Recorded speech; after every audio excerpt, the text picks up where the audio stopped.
চাঁদের পাহাড়ের শঙ্কর আর অ্যালভারেজের সেই ঘন জঙ্গলের রেক্টার্স বেল্টের যে বর্ণনা দেওয়া আছে তার কথা মনে পড়ে যাচ্ছে। বাইরে প্রচণ্ড ঝোড়ো হাওয়া, কুয়াশায় চারিদিকে একদম ঘিরে রেখেছে। কখনো কখনো ছোটোবেলার পড়াশুনোর পাতাগুলো হঠাৎ করে আমাদের মনে এক বিশেষ দাগ কেটে যায়। এমনই হলো আমারও একদিন। দ্বিতীয় শ্রেণীতে পড়েছিলাম শরৎচন্দ্র চট্টোপাধ্যায়ের লেখা একটি ছোট গল্প পরেশনাথ পাহাড়ের ঢালে, যেখানে পাহাড়ি প্রাকৃতিক সৌন্দর্যের সাথে এক আধ্যাত্মিক মেলবন্ধনের কথা তুলে ধরা হয়েছিল।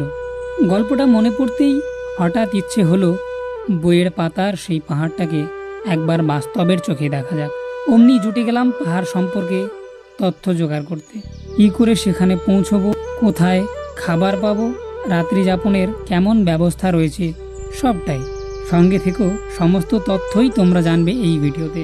তাহলে চলো আর দেরি না করে শুরু করা যাক আমার ডায়েরির আরও এক নতুন অধ্যায়, পরেশনাথের দিব্য দর্শন।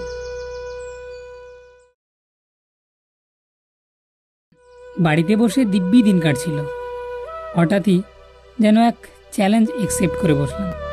আচ্ছা, এই যাত্রাকে আবার কোনো চ্যালেঞ্জ সম কেন বলছি এটাই ভাবছো তো? তবে শোনো, গত জুলাই মাসের মাঝামাঝি সময়ে আমি গিয়েছিলাম মাতা বৈষ্ণোদেবী দর্শনে। তখন সিঁড়ি দিয়ে তাড়াহুড়ো করে নামতে গিয়ে বাঁ পায়ের হাঁটুতে একটু চোট পাই। সে চোট এখনও সম্পূর্ণরূপে সেরে ওঠেনি। তাই এই পাহাড় চড়া আমার সামনে এক চ্যালেঞ্জ হয়েই দাঁড়ালো। আমাদের এই যাত্রা শুরু হয়েছিল বাড়ির নিকটতম রেল স্টেশন থেকে। আমরা প্রথমে পৌঁছাই বর্ধমান জংশনে। এখানেই আসে পরেশনাথ স্টেশনে যাওয়ার ট্রেন। তোমরা যদি রেলপথে পরেশনাথ পাহাড়ে যেতে চাও তবে তোমাদের নিকটতম স্টেশন থেকে পরেশনাথ স্টেশনে এসে পৌঁছতে হবে এবং স্টেশনের বাইরে শেয়ার গাড়ি পেয়ে যাবে, যার মাধ্যমে তুমি পৌঁছবে মধুবনে। কারণ এই মধুবন থেকেই শুরু হয় মোট 27 কিলোমিটারের একটি ট্রেক। সপ্তাহের শেষে ছুটির একদিনেই এই ট্রেক করে আবার ফেরা যায়। আমরা রাতে ট্রেন ধরে ভোরে পৌঁছে গেলাম পরেশনাথ স্টেশনে। সারা দিন ঘুরে বেরিয়ে আবার পরের রাতেই ফিরেছিলাম বাড়িতে। এখন সময় সকাল 6টা। আমরা এইমাত্র মধুবন এসে পৌঁছেছি। এখান থেকেই শুরু হয় 27 কিলোমিটারের সেই প্রাকৃতিক সৌন্দর্যে ভরা নৈসর্গিক ট্রেক। তবে তোমরা চাইলে বাইক বা পালকি করেও নিতে পারো। কিছু অর্থের বিনিময়ে এরা তোমাদের পাহাড়ের ওপরে পৌঁছে দেবে। তবে এই মধুবনেই বেশ কয়েকটি মন্দির রয়েছে, চাইলে সেগুলি দর্শনের পর তারপর ট্রেক স্টার্ট করতে পারো। Good morning from Madhuban, Jharkhand. অনেকদিন পর আবার আমরা বেরিয়ে পড়েছি বাড়ি থেকে এক নতুন ঠিকানার উদ্দেশ্যে।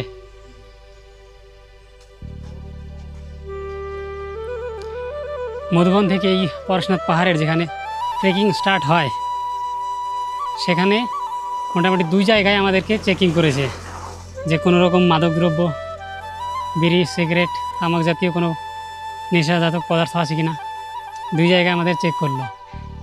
মজার ব্যাপার হচ্ছে যে আমাদের একটা বোতলে আমরা ওঠার পূর্বেই ORS গুলি নিয়েছিলাম, কিন্তু এখানে যারা সিকিউরিটি আছেন তাদের মধ্যে কারো হয়তো মনে হয়েছিল যে ORSের যে স্মেল আসছে সেটা কোনো অ্যালকোহলের হবে, দিয়ে সেটাকে অনেক পরীক্ষা নিরীক্ষা করে তারপর ছাড়লো।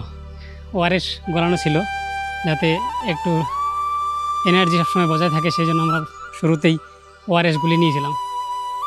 ঝাড়খণ্ডের গিরিডি জেলায় অবস্থিত পরেশনাথ পাহাড় শুধু প্রকৃতির রূপে নয়, ধর্মীয় গুরুত্বতেও সমৃদ্ধ। সমুদ্রপৃষ্ঠ থেকে প্রায় 4479 ফুট উঁচু এই পাহাড় রাজ্যের সর্বোচ্চ শিখর এবং জৈন ধর্মাবলম্বীদের কাছে এটি এক অতি পবিত্র তীর্থস্থান, যার প্রাচীন নাম ছিল সম্বেদ শিখর। এই ট্রেকের যে এরকম ঢালাই রাস্তাটা আছে এটা অনেকটা এঁকে বেঁকে তারপর পাহাড়ের উপরে উঠেছে, কিন্তু আপনারা যদি চান এরকম পাথুরে হালকা যে সিঁড়ি টাইপের রাস্তা আছে, এই রাস্তা দিয়ে উঠে কিছুটা রাস্তা কমিয়ে ফেলা যায়। এই শর্টকাট নিয়ে রাস্তা কমানো যায় ঠিকই, কিন্তু এই শর্টকাটে একটু শারীরিক পরিশ্রম সবসময় বেশি হয়। তাই আপনারা যারা পাহাড়ে ট্রেক করতে আসবেন তাদের শর্টকাট নেওয়ার আগে একটু ভেবে নেবেন, নিজের শারীরিক সামর্থ্য অনুযায়ী তারপর শর্টকাট নিয়ে উঠবেন। কারণ যে রাস্তার নর্মাল চিরাচরিত এই রাস্তা, তার থেকে এই শর্টকাটে শারীরিক পরিশ্রম অনেকটা বেশি হয়। আর শর্টকাটের রাস্তা তো সেরকম ভালো নয়, পাথর, সেই সব জায়গায় অনেক সময় ইনজুরি হওয়ারও চান্স থাকে। জৈন ধর্মের 24 জন তীর্থাঙ্করের মধ্যে 20 জনই নাকি এখানে মহাপরিনির্বাণ লাভ করেছিলেন। এই জন্যই প্রতি বছর হাজার হাজার জৈন ভক্ত সম্বেদ শিখরের যাত্রা করেন। এই পরিবেশ এতটা মনোরম আর এতটা নিস্তব্ধ, মানে যে শুরুতে খানিকটা চড়াই পেয়েছিলাম, তার যে একটা পরিশ্রম ছিল সেটা অনেকেই যেন মিলিয়ে যায়। রাস্তা জায়গায় জায়গায় এরকম ছোটো ছোটো দোকান টাইপের করা আছে, যেগুলোতে জল, চা, কফি এসব পাওয়া যায়। আর আরও যেটা সব থেকে ইম্পর্টেন্ট, এরকম যাত্রীদের রেস্ট নেওয়ার জন্য ছোটো ছোটো এরকম শেল্টার টাইপের করা আছে।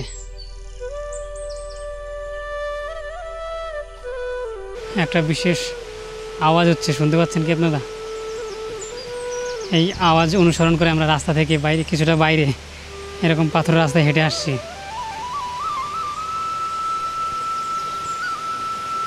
এই ট্রেকে প্রথম নদী বলুন বা ঝর্ণা তার দেখা মিলল এই যে।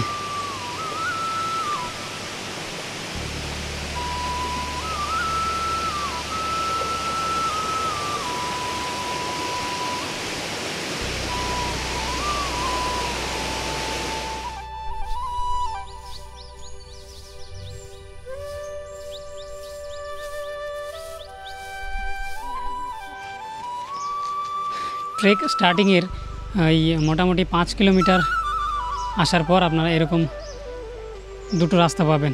এই যে যেটা ডান দিকে চলে যাচ্ছে উপরের দিকে, এটা হচ্ছে যাবে পরেশনাথ মন্দিরের দিকে।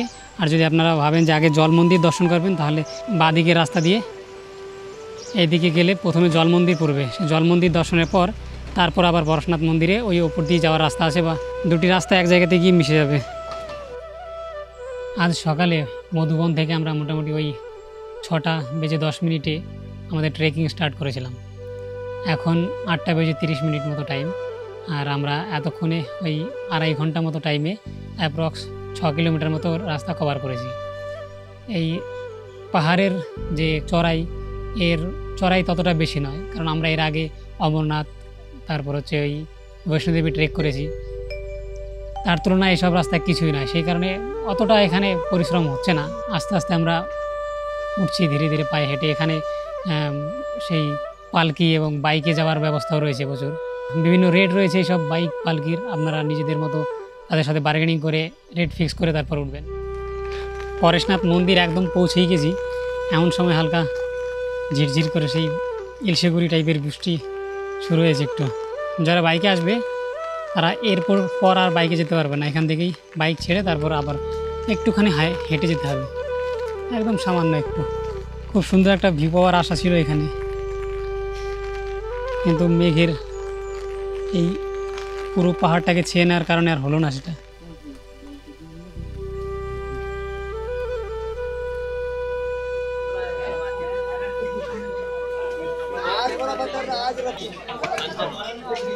এই হচ্ছে শেখারজি মার্কেট। এখানে খাবার দাবার সব কিছুর ব্যবস্থা রয়েছে। সকালবেলা আসলে লাঞ্চ করার ব্যবস্থা এখানে রয়েছে। ভাত, রুটি, লিট্টি চোখা এসব ভারী ধরনের খাবার এখানে পাওয়া যাচ্ছে। তাই যারা আসবেন লাঞ্চ করবেন, এসব জায়গাতে এসে লাঞ্চ করতে পারেন। মন্দিরের কাছেই অনেকটা।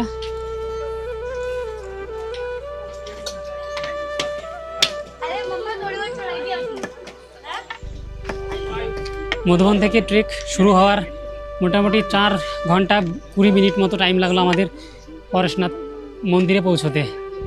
এ হচ্ছে পরেশনাথ মন্দির। এই সিঁড়ি ওঠার আগেই জুতো রেখে তারপর উঠতে হবে উপরে।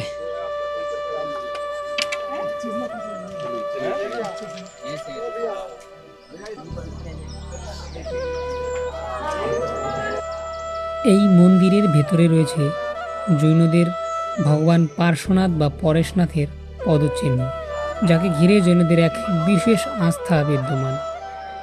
সকলেই এই মন্দিরের ভেতরে এই পদচিহ্নের সামনে বসে প্রার্থনা করছে। এখন সত্যিই যেন মনে হচ্ছে আমরা কোনো মেঘের দেশে এসে পৌঁছে গেছি। চারিদিকে চলছে মেঘের আনাগোনা। পরেশনাথ মন্দির দর্শন করে এসে আমরা সেই শিখারজি মার্কেটে এক দোকানে বসে নিয়েছিলাম লুচি এবং সঙ্গে ছিল ছোলার তরকারি। পরেশনাথ মন্দির দর্শন করে তোমরা যখন জল মন্দিরের দিকে অগ্রসর হবে তখন রাস্তার পাশে এরকম ছোট বড় কিছু মন্দির দেখতে পাবে, যার মধ্যে মূলত একজনের পায়ের চিহ্ন রয়েছে। সম্ভবতই যেসব তীর্থাঙ্কর এই পাহাড়ে তাদের মোক্ষ লাভ করেছিলেন তাদেরই পদচিহ্ন এখানে রয়েছে।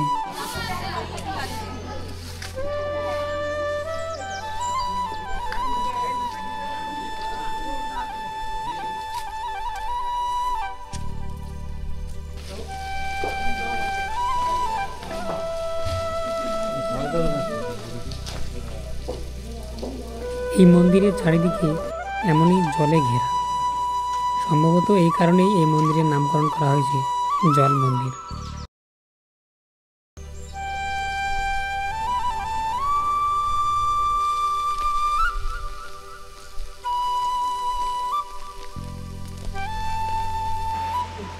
আজকের এই পরেশনাথ পাহাড় ট্রেকের আমাদের শেষ ডেস্টিনেশন ছিল জল মন্দির। সেই জল মন্দির দর্শন করে আমরা যখন বেরিয়েছি একদম মধুবনের দিকে ফিরবো, তখনই ওয়েদারের কী অবস্থা দেখুন।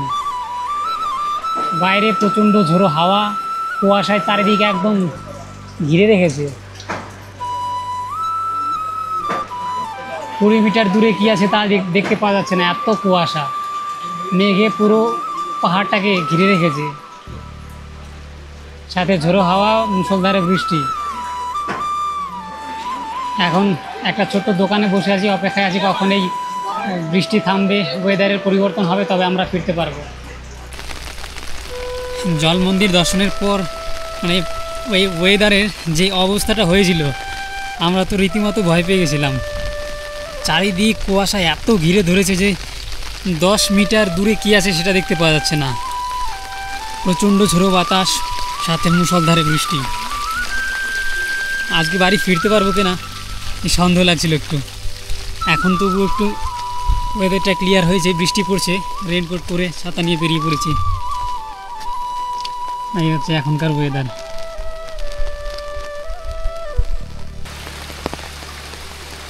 এখন এই মুহূর্তে যেখান দিয়ে যাচ্ছি, এই পাহাড়ের যে প্রকৃতি, এটাকে দেখে সেই চাঁদের পাহাড়ের শঙ্কর আর অ্যালভারেজের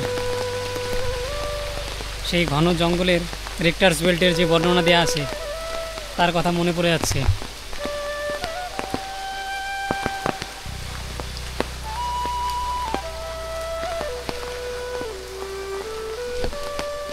চারিদিক সবুজ গাছে ঢাকা, মাঝখান দিয়ে সরু রাস্তা দিয়ে একা হেঁটে যাচ্ছে আমি। অনুভূতিটাই যেন আলাদা। আজকের এই পরেশনাথ ট্রেকের যা অভিজ্ঞতা, তা থেকে এই পরেশনাথ পাহাড়ের বিভিন্ন যে মন্দির এসব দর্শন করতে শীতের সময় আসাটাই সব থেকে ভালো, কারণ এই বর্ষার দিনে একটু মুশকিল। এখন সময় হচ্ছে 4:30। আমরা সকাল 6টায় আমাদের ট্রেক স্টার্ট করেছিলাম, আর এখন ট্রেক শেষ হলো। এখানে সেই মধুবনে আবার পৌঁছে গেছি। মোটামুটি 10 ঘন্টা মতো টাইমে আমরা ট্রেক শেষ করলাম, কিন্তু এই আবহাওয়ার প্রতিকূলতার কারণে আমাদের 2 থেকে আড়াই ঘন্টা সময় নষ্ট হয়েছে। আমাদেরকে বসে থাকতে হয়েছিল, নাহলে আরও 2 থেকে আড়াই ঘন্টা আগে আমাদের ট্রেক শেষ হয়ে যেত। এখন রাত্রি 10:40। আমাদের বর্ধমানগামী ট্রেন 10:37 ছিল, কিন্তু এখনও প্ল্যাটফর্মে আসেনি। কিছুক্ষণের মধ্যেই ঢুকবে, আমি যেটা চেক করে দেখলাম 3 মিনিটের লেট আছে ট্রেন। আমাদের আজকের এই ট্রেকিং পরেশনাথ পাহাড়ের ভ্রমণ আজকে এইখানেই শেষ করব। আবার দেখা হবে নতুনভাবে, নতুন কোনো জায়গায়, নতুন কোনো ভিডিওতে।